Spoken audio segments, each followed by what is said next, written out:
लेकिन आज मैं आपको बताऊंगा कि कैसे हम आज अंग्रेज़ों को अगर हम ज्ञान समझाएं तो कैसे हम उस शब्द पे लेके आएंगे जिस शब्द की हम लोग हमेशा बात करते हैं। जो कबीर साहब कहते हैं कि शब्द शब्द सब कोई कहे वह तो शब्द विदेह, जीवा पे आवे नहीं निरख परख कर ले। उस शब्द को हम कैसे समझाएंगे अंग्रेज़ों को, जबकि वो कबीर साहब की वाणियों को मानते भी नहीं हैं। कोई बात नहीं दोस्तों, वो नहीं मानते, कोई बात नहीं। तो हम उन्हीं की जुबानी उन्हीं को समझाएंगे। कैसे? जैसे आप जब बाइबल किताब लोगे, आप ग्रंथ लोगे और आप उसको जैसे ही पढ़ना स्टार्ट करोगे तो उसमें कुछ अध्याय हैं, जैसे जॉन 1। जब जॉन 1 के प्रथम श्लोक को आप पढ़ोगे, जो प्रथम पैराग्राफ है उसका, जॉन 1 का पहला जो पैराग्राफ है, उसमें साफ लिखा है, in the beginning there was word, word was with God, even word was God. मसीह में मेरे सभी भाई और बहनों को जय मसीह की। ये एक रिस्पांस वीडियो होने वाला है, सो आप सबका स्वागत करता हूँ इस वीडियो में। ये वीडियो रिस्पांस है हमारे एक भाई को, जिन्होंने कि परमेश्वर के वचन यूहन्ना अध्याय 1 वचन 1, जॉन चैप्टर 1 वर्स 1 से ये वचन लिया है और उसको इंटरप्रेट करने की, उससे एक्सप्लेन करने की कोशिश कर रहे हैं।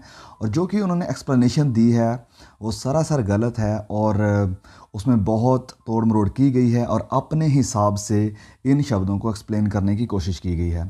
तो मेरे एक भाई ने मुझे ये वीडियो सेंड किया था और इसलिए मैं इस वीडियो का रिस्पॉन्स दे रहा हूँ, ताकि ऐसी जो शिक्षाएं हैं हम उन्हें पहचान सकें और जान सकें कि असल सच्चाई क्या है और पवित्र बाइबल जिसमें से उस वचन को लिया जा रहा है वो असल में आगे एक्सप्लेन हमें क्या करती है। सो इसलिए बहुत ही ध्यान से देखिएगा इस वीडियो को। और क्योंकि अगर आपका भी ऐसे किसी लोगों के साथ, ऐसे किसी इंसान के साथ सामना हो जाता है जो ऐसी शिक्षा को मानते हैं, तो आप भी तैयार रह सकें कि उन्हें रिस्पॉन्स कैसे करना है। तो उन्होंने इस वचन को लिया था जॉन चैप्टर 1 वर्स 1, पवित्र बाइबल से जो यूहन्ना की किताब है उसके एक अध्याय से एक आयत को लेकर उन्होंने ये वचन एक्सप्लेन किया था। तो जो आयत उन्होंने ली वो ये थी कि आदि में शब्द था और ये शब्द परमेश्वर के साथ था और ये शब्द परमेश्वर था। इन the beginning was the word and the word was with God and the word was God. तो रिस्पॉन्स देने से पहले मैं कुछ बात करना चाहता हूं जो कि उन्होंने कही थी अपने वीडियो में, और मैं वो वीडियो का लिंक भी नहीं दूंगा और आपको बताऊंगा भी नहीं कि वो कौन थे, क्योंकि मैं मुफ्त की पब्लिसिटी नहीं देना चाहता हूं कि आप भी जाकर विज़िट करें, देखें कि वो क्या है। वेल, आपको जानने की, देखने की ज़रूरत नहीं है। मैं थोड़े क्लिप्स इस वीडियो में डाल दूँगा ताकि आप सब देख सकें, जान सकें कि वो क्या कहने की कोशिश कर रहे हैं। तो उन्होंने पहली जो बात कही आप सुनिए इससे पहले। जब उनको ये सवाल पूछते हैं हम कि शब्द और परमात्मा में आप डिफरेंस बताओ, तो दोस्तों वो बता नहीं पाते हैं। उनको समझ ही नहीं आता है कि ये लिखा क्या है, कि शुरू में तो केवल परमात्मा होना चाहिए, लेकिन ये वर्ड क्या भला है। तो दोस्तों वो सोचने पे मजबूर हो जाते हैं और हार के हमारी बात सुनने के लिए राजी हो जाते हैं। दोस्तों, ना कबीर का नाम लिया जाता है, ना ही बाबा नानक का कोई दोहा सुनाया जाता है, सीधे शब्द और परमात्मा पे बात की जाती है। तो उन्होंने कहा कि जब हम इस वचन को अंग्रेजों के सामने, उनके कहने का मतलब था कि क्रिश्चियंस के सामने रखते हैं, तो उनके पास कोई जवाब नहीं होता है कि ये सब क्या चल रहा है। और आगे चलकर वह कहते हैं कि जब हम उनके सामने इस वचन को रखते हैं तो वो कहते हैं कि हमें तो समझ में नहीं आ रहा है कि शुरुआत में तो केवल गॉड होना चाहिए था, ये वर्ड क्या भला है, ये कहाँ से आ गया, ये वर्ड क्या है। तो अगर आप अंग्रेजों के पास ना भी जाएं, किसी नॉर्मल क्रिश्चियन, आप किसी पास्टर से भी मत पूछिए, किसी बाइबल के टीचर से भी मत पूछिए, किसी नॉर्मल विश्वासी से भी पूछ लीजिए कि भाई ये परमेश्वर के साथ शब्द क्या है, तो वो भी आपको बता देगा कि वो प्रभु यीशु है। क्योंकि हम क्रिश्चियन त्रिएक परमेश्वर को मानते हैं, यानी ट्रायन गॉड को, जो कि शुरुआत में ही, बिगनिंग में ही परमेश्वर के साथ था। तो हर कोई आपको बता सकता है, कोई हैरान नहीं होगा, कोई भी ये नहीं कहेगा कि हमें नहीं पता ये वर्ड कौन है, या वो हैरान हो जाएंगे कि भाई ये क्या भला है। ऐसा कुछ नहीं है। हर एक सिंपल विश्वासी भी आपको बता देगा कि ये वर्ड की जो बात हो रही है, ये वर्ड असल में है कौन। आपको क्यों नहीं पता है कि वो वर्ड कौन है? क्योंकि आपने बाइबल के सिर्फ इस पहले वचन को ही ले लिया है और आगे बाइबल को नहीं पढ़ा है कि बाइबल इस वर्ड के बारे में क्या एक्सप्लेन करती है। तो ये जो यूहन्ना की किताब है, सबसे पहले मैं इसकी थोड़ी सी एक्सप्लेनेशन देना चाहता हूँ। यूहन्ना ने ये जो किताब लिखी थी, ये लिखी थी यहूदियों और ग्रीक्स को, जो उस समय के यूनानी लोग थे, और बाकी जो लोग थे जो मसीह को नहीं मानते थे, उन्हें लिखी थी ये किताब। तो अगर हमें किसी के ख़त को पढ़ना है, समझना है, तो हम उस ख़त के सिर्फ केवल 2 लाइनों को पढ़ के ही सारी कंक्लूजन नहीं निकाल देंगे कि उस ख़त का मतलब क्या है। उसे पूरी तरह से समझने के लिए हमें उस ख़त को पूरा पढ़ना पड़ेगा। और अगर हम उस ख़त में से 1-2 लाइनें निकाल कर उन्हें गलत मलत तरीके से किसी को बताते हैं, तो इसका मतलब है हम जो लेखक हैं उसके जो इंटेंशन है, जो इरादा है लिखने का, उसको पूरी तरह से हटा रहे हैं। और हमारा जो इरादा है बताने का, हम उन वर्डों को इस्तेमाल करके लोगों को बताने की कोशिश कर रहे हैं।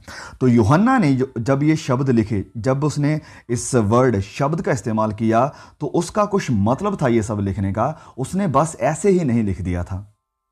तो मैं यहाँ पर अभी बता रहा हूँ कि जब यूहन्ना ने ये शब्द लिखा कि आदि में शब्द था, शब्द परमेश्वर के साथ था और शब्द ही परमेश्वर था, तो उसका कुछ मतलब था ये सब लिखने का। क्योंकि जिन लोगों को वह लिख रहा था, सबसे पहले यहूदी ये मानते थे कि ये जो शब्द है, जो वर्ड है, ये परमेश्वर है और ये बहुत हाई है, हम उस तक पहुंच नहीं सकते हैं। और दूसरी तरफ ग्रीक थे, और जो ग्रीक फिलोसफर्स थे वो इस शब्द को इस तरह से देखते थे कि ये जो शब्द है, ये एक ताकत है जो कि पूरी दुनिया को संभाल के रखती है, पूरी दुनिया को ऑर्डर में रखती है, चला कर रखती है और इसे कैओस से बचा कर रखती है। अब इसीलिए यूहन्ना in his offering statements said to both Jewish and Greeks, for centuries you have been talking, thinking and writing about the word, the logos. यूनानी में इसे लिखा है लोगोस, कि आप सदियों से इस लोगोस, इस शब्द के बारे में बातें कर रहे हैं, सोच रहे हैं, लिख रहे हैं। Now I will tell you who he is, who the word is. वह कहता है कि अब मैं आपको बताऊंगा कि ये शब्द असल में है क्या। तो यूहन्ना ने इन दोनों यहूदियों और यूनानियों की जो सोच थी इस शब्द को लेकर, उनका सामना किया और उन्हें बताया कि ये शब्द असल में है कौन। तो अगर आप भी इस बात को लेकर कंफ्यूज हैं, जिन्होंने भी उस वीडियो को देखा है, जो भी उसे देखते हैं, और जिन्होंने शायद इस यूहन्ना की इंजील के पहले अध्याय के पहले वचन को गलत समझा है, तो मैं आपको बताना चाहता हूं कि अगर आप भी अभी तक सोच रहे हैं कि क्योंकि जिस इंसान ने वो वीडियो बनाई है और यूहन्ना की इंजील से एक्सप्लेन कर रहे हैं, वो भगत हैं या वो फॉलोवर हैं संत कबीर के और गुरु नानक देव जी के। और गुरु नानक देव जी की वाणियों में और संत कबीर जी के लिखतों में शब्द का बहुत ज़्यादा इस्तेमाल हुआ है, लेकिन क्लियर नहीं है कि शब्द कौन है। और वो बताते हैं कि शब्द आत्मा है। लेकिन ये जो भाई इस बाइबल के वचन को लेकर शब्द को एक्सप्लेन करने की कोशिश कर रहे हैं, वो भी कहते हैं कि ये शब्द आत्मा है जो कि परमात्मा से अलग हो गई है। उसके कहने का मतलब कि वो शब्द हम लोग हैं और हमें अपने आप को सही करना होगा, अपने आप को पहचानना होगा, ताकि हम भी परमात्मा बन सकें। यानी कि शब्द अब गॉड नहीं रहा। इसका मतलब साफ है दोस्तों कि आत्मा शुरू में थी, आत्मा परमात्मा के पास थी, यहां तक कि आत्मा ही परमात्मा थी। अगर आप इसको वर्ड को आत्मा लेके चलोगे तो आपको हर चीज क्लियर हो जाएगी।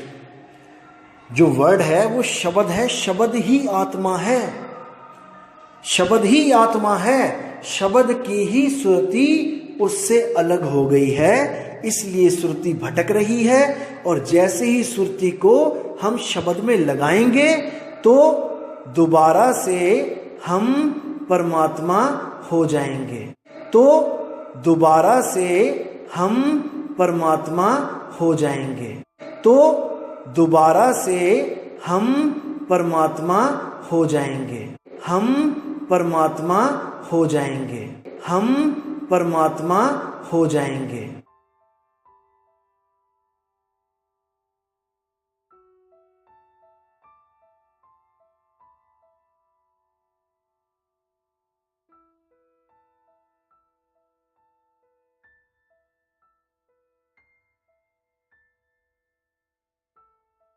अब हम देखते हैं कि यूहन्ना असल में कहना क्या चाह रहा है। तो हमें किसी से पूछने की ज़रूरत नहीं है, आपको मुझे पूछने की ज़रूरत नहीं है, किसी और क्रिश्चियन भाई बहन को, किसी अंग्रेज को पूछने की ज़रूरत नहीं है ये जानने के लिए कि ये शब्द जिसका यहाँ पर यूहन्ना ने जिक्र किया है ये कौन है।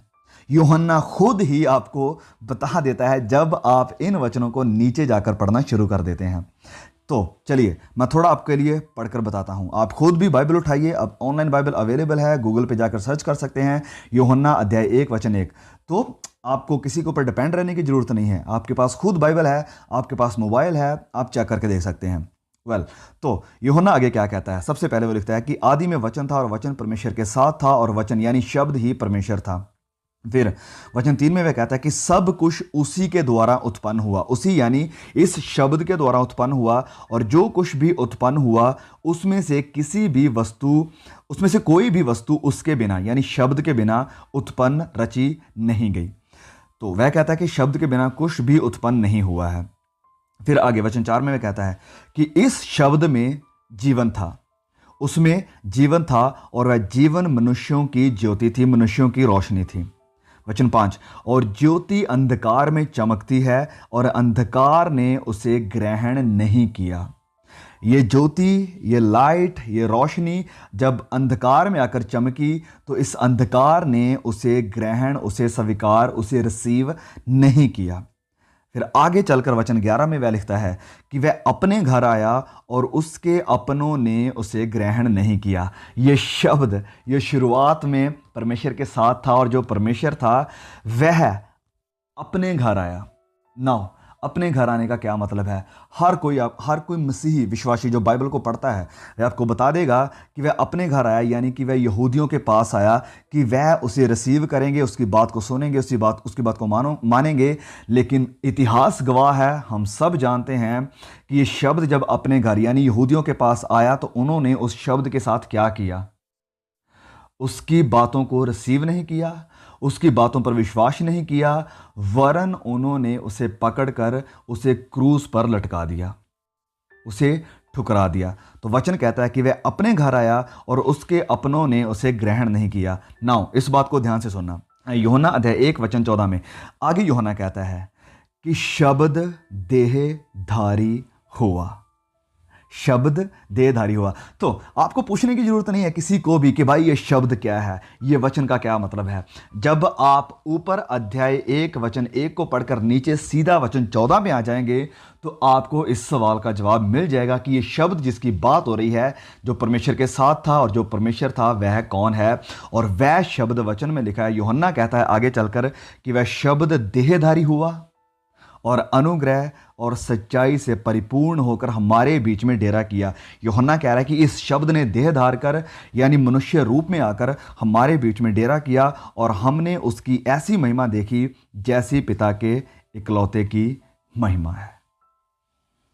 तो मुझे नाम लेने की जरूरत नहीं है आपको बताने के लिए कि ये शब्द कौन था। जो आदि में था, जो परमेश्वर के साथ था और जो परमेश्वर था, वह शब्द जिसने देहधारी और जो अपनों के घर आया और जिसके अपनों ने उसे ग्रहण नहीं किया और जो अनुग्रह और सच्चाई से परिपूर्ण होकर हमारे बीच में जिसने डेरा किया, वह कोई और नहीं वरन प्रभु यीशु हैं। तो अगर आपका कोई भी डाउट है आप नीचे कमेंट करिए, हमारे साथ बात करिए। अगर आपको कुछ सवाल खड़े होते हैं आपके दिमाग में, हम उन्हें आंसर करने की ज़रूर कोशिश करेंगे।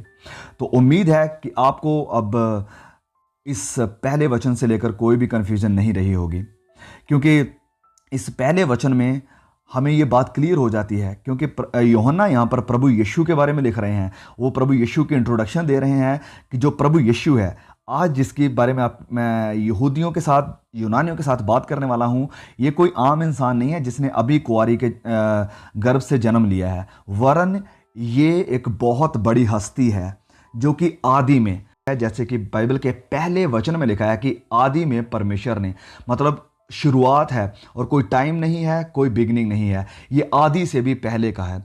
तो ये इंसान जिसके बारे में आपको बताना चाहता हूं, यूहन्ना कह रहा है कि ये आदि में था। In the beginning was the word, कि वह आदि में था, ये शब्द था और ये शब्द परमेश्वर के साथ था। तो वह शब्द को और परमेश्वर को अलग कर रहा है और उसके बाद वह कहता है कि ये शब्द परमेश्वर था।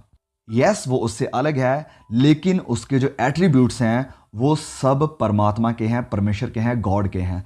सो आदि में शब्द था, ये शब्द परमेश्वर के साथ था, यानी कि परमेश्वर से अलग है, और ये शब्द परमेश्वर था जिसने मनुष्य रूप धारण किया। जैसे हम वचन 14 में पढ़ते हैं, वह देहधारी हुआ और अनुग्रह और सच्चाई से परिपूर्ण होकर हमारे बीच में डेरा किया। सो उम्मीद है कि आपने सच में कुछ नया सीखा होगा। तो परमेश्वर इस वीडियो की तरफ कोशिश दे, प्लीज़ इस वीडियो को शेयर जरूर कीजिए, ताकि कई हमारे भाई बहन जो मिसलीड हो रहे हैं ऐसे यूट्यूब चैनल्स के द्वारा, वह लोग सच्चाई को जान सके। मुझे पता है कि जो लोग बाइबल को पढ़ते हैं, जो लोग बाइबल की सच्चाई को जानते हैं, वह ऐसी शिक्षा से कभी भी गुमराह नहीं होंगे। लेकिन कुछ नए लोग हैं जो ऐसे लोगों को सुनते हैं और सोचते हैं कि शायद जो उन्होंने कहा है वह सत्य है। तो मैं चाहता हूं कि आप सिर्फ उनकी बातों पर विश्वास मत कीजिए। आपके पास सब रिसोर्सेस अवेलेबल हैं मोबाइल में, हार्ड कॉपी में यानी बाइबल के रूप में। आप बाइबल से पढ़िए, इंटरनेट से देखिए, यानी गूगल पर सर्च करके आप पूरी बाइबल में से पढ़कर देख सकते हैं कि बाइबल इस चीज़ के बारे में हमें क्या सिखाती है। तो प्रभु आप सबको संभाल के रखे। सभी को जय मसीह की।